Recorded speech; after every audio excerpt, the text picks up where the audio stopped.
আসসালামু আলাইকুম। ১ম শ্রেণীর শিক্ষার্থীরা, আশা করি তোমরা সবাই ভালো আছো।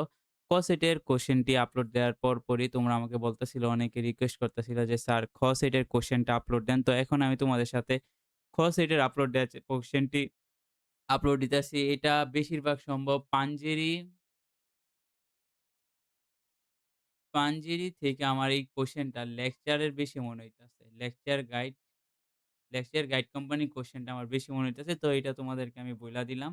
আর দেখো, তোমাদের এটা যদি ছবি প্রয়োজন হয় তাহলে আমার Facebook page AM education hour এর মধ্যে সেখানে সুন্দরভাবে এটা ছবি আপলোড করে দেওয়া আছে।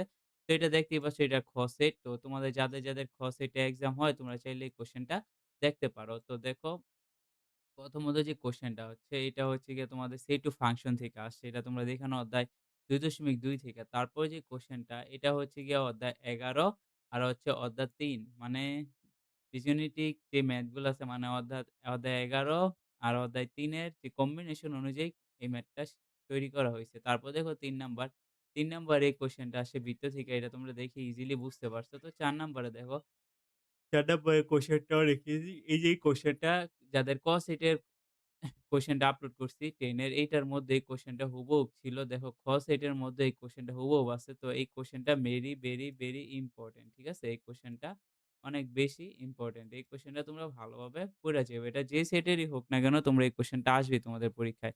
তারপর দেখো, এটা হচ্ছে গিয়ে ৯.২ থেকে, এটা হচ্ছে ত্রিকোণমিতির অঙ্ক। তারপর দেখো, এই যে দেখো পরিমিতি, যারা পরিমিতি পারো তারা তো পরিমিতি অ্যান্সার করবা। যারা ত্রিকোণমিতি পারো তারা ত্রিকোণমিতি অ্যান্সার করবা। তারপর আর বেশি কিছু নাই। তারপর আছে এই যে দেখো পরিসংখ্যান। এই দেখো পরিসংখ্যান বিভাগ থেকে এইগুলা আছে। তো তোমরা এগুলা ভালোভাবে পইড়া নিও।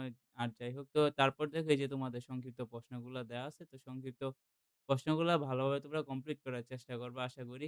তো শিক্ষার্থীরা, তোমাদের যদি এগুলার উত্তরের প্রয়োজন হয় তাহলে তোমরা সবাই কমেন্ট করো, যে কমেন্টে উত্তর লিখে কমেন্ট করো অথবা কমেন্টে অ্যান্সার লিখে যাও। তাহলে আমি প্রত্যেকটি প্রশ্নের উত্তরগুলা দিয়ে দেওয়ার চেষ্টা করব। আল্লাহ হাফেজ।